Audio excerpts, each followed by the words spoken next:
सैकड़ों बरस पहले का जिक्र है कि काहिरा में एक सौदागर रहा करता था। इसका नाम हसन बगदादी था। यह सौदागर बड़ा दौलतमंद था। इसका एक खूबसूरत नौजवान बेटा भी था जिसका नाम था अली। सौदागर ने अपने बेटे को पहले कुरान मजीद पढ़वाया और फिर दीनी तालीम दिलवाई। जब सौदागर का बेटा बड़ा हो गया तो वो अपने बाप के साथ तजारत में हाथ बंटवाने लगा। कुछ दिनों के बाद हसन बीमार पड़ गया। उसका इलाज होता रहा और उसका मर्ज भी बढ़ता रहा। हसन समझ गया कि बस अब उसका वक्त करीब आ चुका है, तो इसने अपने बेटे को पास बुलवाया और कहा कि बेटा, यह दुनिया वाकई फ़ानी है और इसकी हर चीज़ आनी जानी है, लेकिन इसके बाद जो ज़िंदगी है वो हमेशा के लिए है। बेटा, अब मेरा आखिरी वक्त है, इसलिए मैं तुम्हें कुछ वसीयत करना चाहता हूँ। अगर तुमने मेरी बात मानी तो तुम हमेशा खुश रहोगे, और अगर तुमने मेरी बात ना मानी तो तुम्हें अपनी नाफरमानी पर पछताना पड़ेगा। यह सुनकर अली ने अपने बाप से कहा कि अब्बा जान, आपका हुक्म बजा लाना तो मेरे लिए हर एतबार से लाजमी है, तो भला मैं इसके खिलाफ कैसे जा सकता हूँ। फिर हसन ने कहा, तो बेटा सुनो, मैं तुम्हारे लिए इतनी दौलत छोड़कर जा रहा हूँ कि तुम हर रोज़ भी 400 दीनार खर्च करते रहोगे, तब भी उसमें कोई कमी नहीं आएगी। लिहाजा तुम हमेशा अल्लाह पाक से डरते रहना और गरीबों की मदद करना, और हमेशा ऐसे लोगों की सोहबत अख्तियार करना जो नेक हों, और हमेशा बुरे लोगों से दूर रहना, और अपने दिल में गलत ख्याल को कभी ना आने देना। अपने नौकरों, अपनी बीवी बच्चों के साथ हमेशा नरमी से पेश आना। इसके बाद सौदागर ने और भी बहुत सी बातें अपने बेटे से की, और फिर अली अपनी बाप की बातें सुनकर आप दीदा हो गया और कहने लगा कि अब्बा जान, आप तो ऐसी बातें कर रहे हैं जैसा कि लोग हमेशा के लिए रुखसत होते वक्त करते हैं। ऐसा कहने के बाद अली अपने बाप से लिपट गया, और फिर कुछ ही देर में हसन की रूह परवाज कर गई। बाप के मरने के बाद हसन पर गम का पहाड़ टूट पड़ा और घर में कोहराम मच गया। बाप के दोस्तों ने उसे घेर लिया और फिर सारे जनाजा लेकर कब्रिस्तान पहुंच गए। उसके बाद 40 दिन तक अली अपने घर में ही रहा, सिर्फ नमाज के लिए मस्जिद चला जाता था। आखिर एक दिन इसके सारे दोस्त अहबाब आ गए। ये उन सौदागरों के बेटे थे जो इसके बाप के दोस्त थे। इसके दोस्तों ने अली से कहा कि तुम ऐसे कब तक सोग मनाते रहोगे? तुमने तो कारोबार और दोस्त अहबाब सबकी तरफ से लापरवाही अख्तियार कर रखी है। चलो अब उठो और घोड़े पर सवार होकर हमारे साथ चलो और अपना दिल बहलाओ। चनाचे अली ने उनकी बात मान ली और घोड़े पर सवार होकर उनके साथ दिन भर घूमता फिरता रहा। जब रात हुई तो सब अपने अपने घरों में चले गए। अगले रोज भी ऐसा ही हुआ कि उसके सब दोस्त अहबाब आ गए और फिर सब वो घूमने फिरने के लिए चले गए और खूब खाते पीते रहे। कुछ दोस्त शराब भी ले आए और अली को देते हुए बोले, इसे पियो, इससे तुम्हारा सारा गम दूर हो जाएगा। चनाचे ये दिन भर यूं ही अयाशियां करते रहे। रात को जब अली घर वापस आया तो उसकी बीवी ने देखा कि अली नशे में लड़खड़ा रहा है। तो अली की बीवी ने कहा, मेरे सरताज, क्या तुम अपने बाप की नसीहत को भूल गए? अली ने कहा कि ये सब मेरे अच्छे दोस्त हैं और ये उन्हीं ताजरों के बेटे हैं जो मेरे बाप के दोस्त हुआ करते थे। चनाचे वो यूं ही दोस्तों के साथ अयाशियां करता रहा। फिर एक दिन अली को पता चला कि उसने तो काफ़ी सारी दौलत खर्च कर डाली है, लेकिन फिर अली को ख्याल आया कि मेरे पास तो बहुत सारी दौलत अभी भी बाकी है। बस फिर वो 3 साल तक इसी तरह अयाशियां करता रहा। उसकी बीवी उसे बहुत समझाती रही, लेकिन उसने अपनी बीवी की एक न सुनी। आखिरकार उसने अपनी सारी दौलत उड़ा दी और फिर घर के जेवरात बेचने लगा और आखिर में उसने अपना घर भी बेच डाला। इसके पास सिर्फ इसकी बीवी और 2 बच्चे बाकी रह गए थे। बागात, मकान, वो हर चीज़ लुटा चुका था। एक दिन उसकी बीवी ने अली से कहा कि जाओ, अब अपने दोस्तों के पास ही चले जाओ और उनसे कुछ मांग लाओ ताकि आज का दिन तो आसानी से गुजर जाए। चनाचे अली एक एक करके अपने तमाम दोस्तों के पास गया, लेकिन उसके दोस्तों ने यहाँ वहाँ की बातें करके सबने उसे टाल दिया। जब अली ने अपने दोस्तों का ये रवैया देखा तो उसे बहुत दुख हुआ और फिर अपनी बीवी से कहने लगा कि मुझे यहाँ से कहीं और चले जाना चाहिए, हो सकता है अल्लाह पाक कोई सूरत पैदा कर दे। चनाचे वो अपनी बीवी बच्चों से इजाज़त लेकर वहाँ से रवाना हो गया और वो एक बंदरगाह पर पहुँच गया। इत्तेफाक से उसे बंदरगाह पर अपने बाप का एक पुराना दोस्त दिखाई दिया। उस आदमी ने अली से पूछा कि बेटा तुम कहाँ जा रहे हो? अली ने कहा कि मैं दूसरे मुल्क जा रहा हूँ, वहाँ पर मेरे कुछ दोस्त हैं। उस आदमी ने यह सुना तो अली को कुछ पैसे दे दिए और उसे खाना भी दे दिया। अली जब दूसरे शहर पहुँचा तो वो इधर उधर मारा मारा फिरने लगा। उसे समझ नहीं आ रहा था कि वो कहाँ जाए। उसे वहाँ पर एक सौदागर मिला। उस सौदागर ने जब अली को देखा तो तो उसे उस पर रहम आ गया। लिहाजा वो सौदागर अली को अपने घर ले गया और फिर अली उस सौदागर के घर ही रहा। कुछ दिन यूं ही गुजर गए। फिर अली ने सोचा कि आखिर मैं कब तक किसी के घर में यूं ही रहता रहूंगा। फिर अली वहां से निकला और फिर जाकर एक और जहाज पर सवार हो गया। ये जहाज मुल्क शाम जा रहा था। रहमदिल सौदागर ने कुछ रकम अली को दे दी और अली मुल्क शाम पहुंच गया और फिर मुल्क शाम से अली दमिश्क पहुंच गया। वहां पर उसने देखा कि एक काफिला बगदाद जा रहा है। अली भी उस काफिले के साथ हो लिया। अब खुदा की कुदरत कि उस काफिले में से एक शख्स अली पर मेहरबान हो गया। उस आदमी ने सफर में अली को अपने साथ ले लिया। वो सफर के दौरान आपस में बातें करते रहे और आखिरकार वो बगदाद के बिल्कुल करीब पहुंच गए और सिर्फ एक दिन की मुसाफत बाकी रह गई थी कि अचानक डाकुओं ने उस काफिले पर हमला कर दिया। अब उसमें से बहुत कम लोग ही अपनी जान बचाकर वहां से भाग पाए और ज्यादातर काफिले के लोग डाकुओं के हाथों मारे गए। बहरहाल अली किसी तरह से अपनी जान बचाकर वहां से भाग निकला और शाम के वक्त शहर पनाह के दरवाजे पर पहुंच गया। वहां पर अली ने पहरेदारों से कहा कि मुझे अंदर दाखिल होने दो। पहरेदारों ने पूछा कि तुम कहां से आ रहे हो? अली ने कहा कि मैं काहिरा से आ रहा हूं। मेरे पास बहुत सा साजो सामान था, लेकिन डाकुओं ने हमसे सब लूट लिया। मैं बड़ी मुश्किल से अपनी जान बचाकर भागा हूं। पहरेदारों ने जब अली की बात सुनी तो उन पहरेदारों को अली पर रहम आ गया और उन्होंने एक रात के लिए अली को अपने पास रख लिया। अली ने रात के वक्त एक दिरहम निकाल कर उन पहरेदारों को दिया और कहा कि इससे सब के लिए खाना ले आओ।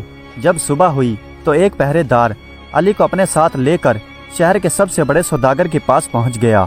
इस अमीर सौदागर को अली की बातों पर यकीन आ गया, क्योंकि वो सुन चुका था कि काफिले को डाकुओं ने लूट लिया है। चुनाचे उसने अली को अपने घर में बड़ी इज्जत के साथ रखा और उसे अच्छा लिबास पहनने के लिए दिया। फिर उस अमीर सौदागर ने अपने एक गुलाम से कहा कि मसूद, इनको मेरे मकानात दिखा दो और फिर जो मकान इन्हें पसंद आ जाए उसकी चाबी इनके हवाले कर दो। चुनाचे वो गुलाम और अली रवाना हो गए। अली ने देखा कि एक सड़क के करीब 3 खूबसूरत मकान बने हुए हैं। अली ने पहले और दूसरे मकान की तरफ देखा और फिर उस गुलाम से कहा कि वो तीसरा जो मकान है वो किसका है? उस गुलाम ने कहा कि वो मकान भी मेरे आका का है। अली ने उस गुलाम से कहा कि इस मकान को खोलो। यह सुनकर गुलाम घबरा गया और कहने लगा, नहीं नहीं, ऐसा मत कीजिए, आप इस मकान के अंदर मत जाइए।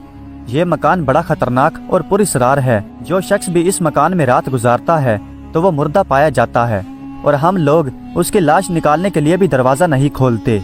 अली ने जब ये सुना तो अली ने गुस्से में कहा कि खोलो इसे। अली अपने दिल में सोचने लगा कि क्या पता मैं जब इस मकान में रात गुजारूं तो सुबह के वक्त मैं भी मुर्दा पाया जाऊं और मैं सारी फिक्रों से आज़ाद हो जाऊं। चुनाचे गुलाम ने उस मकान का दरवाज़ा खोल दिया। जब वो दोनों अंदर दाखिल हुए तो अली ने गुलाम से कहा कि लाओ, इस मकान की चाबी मुझे दे दो। लेकिन गुलाम कहने लगा, नहीं, पहले मैं ज़रा मालिक से पूछ लूं। जब मालिक को इस बात की खबर हुई तो उस मालिक ने भी अली को समझाने की बहुत कोशिश की, लेकिन अली अपनी जिद पर अड़ा रहा। चनाचे मजबूर होकर उस सौदागर ने मकान की चाबी अली के हाथ में थमा दी, लेकिन एहतियातन अली से एक तहरीर लिखवा ली कि इस मकान में ठहरने की जिम्मेदारी अली की खुद की है। फिर अली उस मकान में जाकर बैठ गया। थोड़ी देर बाद गुलाम खाना लेकर आया। जब अली ने खाना खा लिया तो गुलाम बर्तन लेकर वापस चला गया और फिर अली ने एक तरफ एक कमरे में बिस्तर बिछाया और उस पर लेट गया। अचानक अली को कहीं से आवाज आई, ए अली इब्ने हसन, क्या मैं सोना रवाना करूं? अली ने इधर उधर देखा और फिर घबराकर पूछा, किधर है वो सोना जो तुम रवाना करना चाहते हो? अभी अली के मुंह से ये अल्फाज पूरे निकले भी नहीं थे कि अचानक छत के ऊपर से अशरफियों की बारिश होने लगी और इतनी बारिश हुई कि वो कमरा आधा अशरफियों से भर गया। फिर जब वो अशरफियों की बारिश रुकी तो आवाज आई कि अब मुझे तो आज़ाद कर दीजिए ताकि मैं यहाँ से निजात पाऊँ और अपनी राह लूँ। मेरे जिम्मे जो खिदमत थी वो मैं अदा कर चुका हूँ और मेरे पास जो सोना आपके लिए रखवाया गया था वो मैं आपके सपुर्द कर चुका हूँ।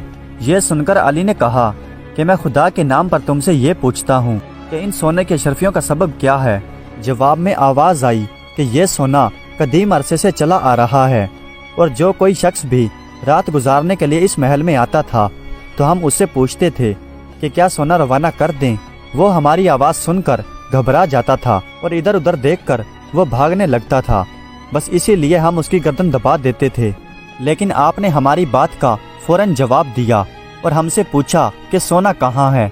इसीलिए हम समझ गए کہ آپ ہی اس کے اصل حقدار ہیں اور ہم نے سونا بھیج دیا ہے، اور اس کے علاوہ بھی یمن میں ایک اور خزانہ آپ کے لیے رکھا ہے، آپ جا کر اسے بھی حاصل کر لیجئے اور اب مجھے بھی آزاد کر دیجئے تاکہ میں اپنی راہ لوں۔ علی نے یہ سنا تو علی کہنے لگا، میں تمہیں اس وقت تک آزاد نہیں کروں گا جب تک کہ تم مجھے وہ خزانہ بھی لا کر نہ دے دو۔ آواز نے جواب دیا کہ اگر میں وہ خزانہ یہاں لے آؤں تو کیا آپ مجھے آزاد کر دیں گے؟ علی نے کہا کہ ہاں، میں تمہیں آزاد کر دوں گا۔ پھر اس آواز نے کہا کہ آپ قسم اٹھائیے کہ آپ مجھے آزاد کر دیں گے۔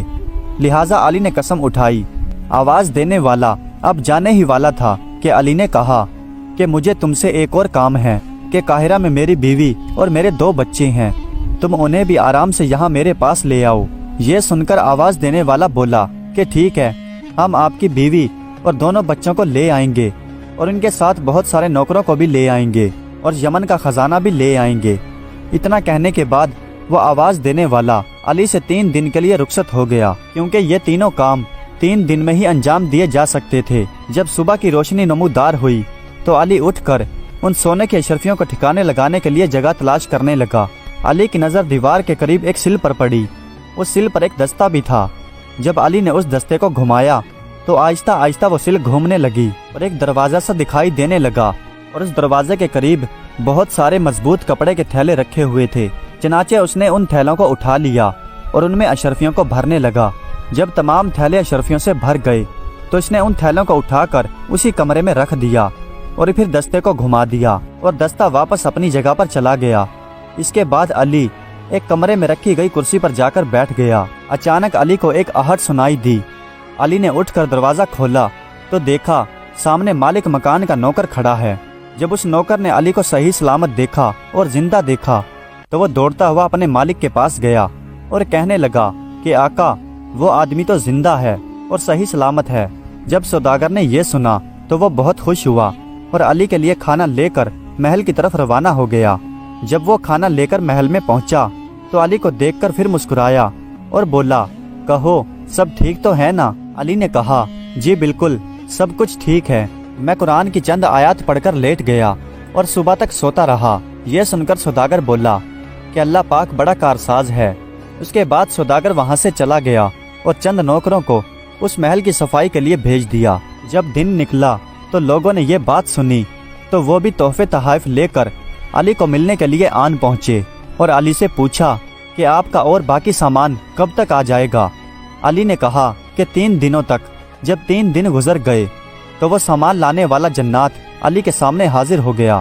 وہ جنات علی سے بولا کہ آپ کا سامان آ رہا ہے، جائیے اور اسے حاصل کر لیجئے۔ اس کے بعد علی نوکروں اور غلاموں کے پاس گیا اور انہیں کہنے لگا کہ میرے ساتھ چلو، ایک قافلہ آ رہا ہے اور اسی کے ہمراہ میری بیوی اور میرے 2 بچے ہیں اور کچھ سامان ہیں۔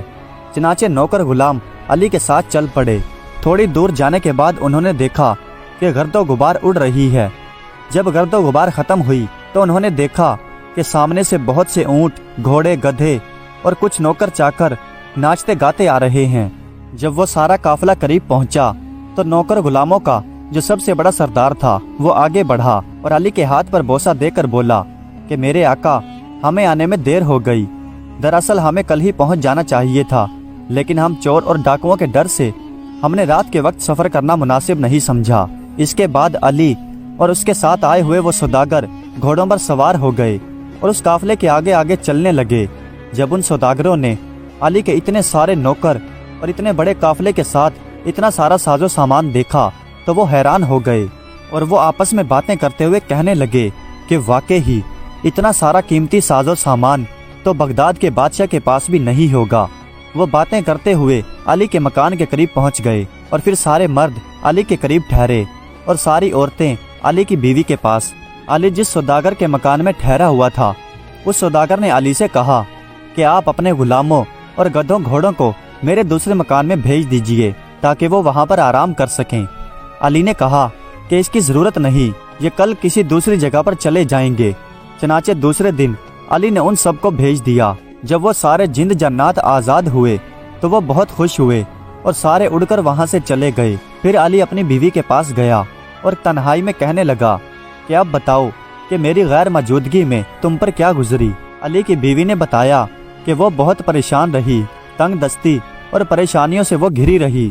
علی نے جب اپنی بیوی کی بات سنی تو علی نے کہا کہ بس اب اللہ کا شکر ادا کرو کہ اب ہمارے پاس ہر چیز ہے، بس اب مجھے یہ بتاؤ کہ تم یہاں تک کیسے آئی؟ یہ سن کر علی کی بیوی نے بتایا کہ اس رات کو میں اپنے بچوں کے ساتھ سو رہی تھی کہ اچانک مجھے کسی نے جگا دیا اور ہمیں اٹھا کر ہوا میں اڑتا ہوا ایک قافلے کے پاس لے گیا۔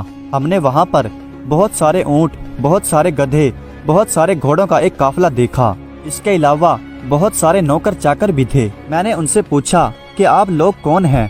تو انہوں نے مجھے بتایا کہ ہم بغداد والے علی ابن حسن کے ملازم ہیں اور انہوں نے آپ کو لینے کے لیے ہمیں بھیجا ہے۔ پھر میں نے ان سے پوچھا کہ کیا وہ جگہ قریبی ہے؟ پھر انہوں نے بتایا کہ صرف ایک رات کا سفر باقی ہے۔ پھر علی نے پوچھا کہ تمہیں یہ لباس کس نے دیا؟ اس نے بتایا کہ سالار قافلہ نے۔ اس نے ایک صندوق کو کھولا اور اس کے اندر سے یہ کپڑا نکال کر چابی میرے حوالے کر دی اور مجھ سے کہا کہ یہ چابی علی کے حوالے کر دیجئے گا۔ اتنا کہنے کے بعد علی کی بیوی نے وہ چابی علی کے حوالے کی اور اسے ایک صندوق دکھایا۔ علی نے جب اس صندوق کو کھولا تو علی نے دیکھا تو اس میں بہت سارے قیمتی اور عمدہ کپڑے رکھے ہوئے ہیں اور دوسرے صندوقوں کے بھی چابیوں کے گچھے رکھے ہوئے ہیں۔ علی اور اس کی بیوی نے دوسرے صندوق بھی کھولنا شروع کر دیے۔ ان صندوقوں کے اندر بہت سارے قیمتی ہیرے زیورات رکھے ہوئے تھے اور بے شمار خزانہ تھا۔ پھر علی اپنی بیوی کو لے کر اس کمرے کے پاس آیا جہاں پر وہ پتھر کی سل رکھی ہوئی تھی۔ علی نے سل کے دستے کو گھمایا تو سل کھسک گئی اور دوسرے کمرے کا دروازہ نمودار ہوا۔ اس کمرے کے اندر وہ ساری سونے کی اشرفیاں تھیلوں میں بھری ہوئی رکھی تھی۔ علی کی بیوی نے پوچھا کہ یہ اتنا سارا سونا کہاں سے آیا؟ اس کے بعد علی نے سارا قصہ اپنی بیوی کو کہہ سنایا۔ علی کی بیوی نے کہا کہ خدا کا لاکھ لاکھ شکر ہے، لیکن میرے سرتاج اب کبھی بھی برے لوگوں کی صحبت اختیار مت کیجیے گا، خدا سے ڈرتے رہیے گا اور نیک کام کرتے رہیے گا۔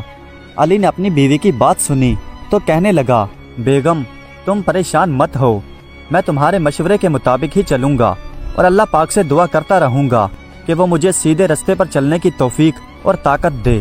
اور اس طرح علی بغداد کا سب سے بڑا اور سب سے مشہور سوداگر بن گیا اور وہ ہنسی خوشی زندگی گزارنے لگے۔ پیارے دوستو، امید کرتا ہوں کہ آج کی یہ ویڈیو آپ کو پسند آئی ہوگی۔ اگر ویڈیو اچھی لگی ہو تو کمنٹس میں اپنی رائے کا اظہار ضرور کیجیے گا۔ ہمارے چینل کو سبسکرائب کر دیجیے گا۔ ویڈیو دیکھنے کا بہت بہت شکریہ۔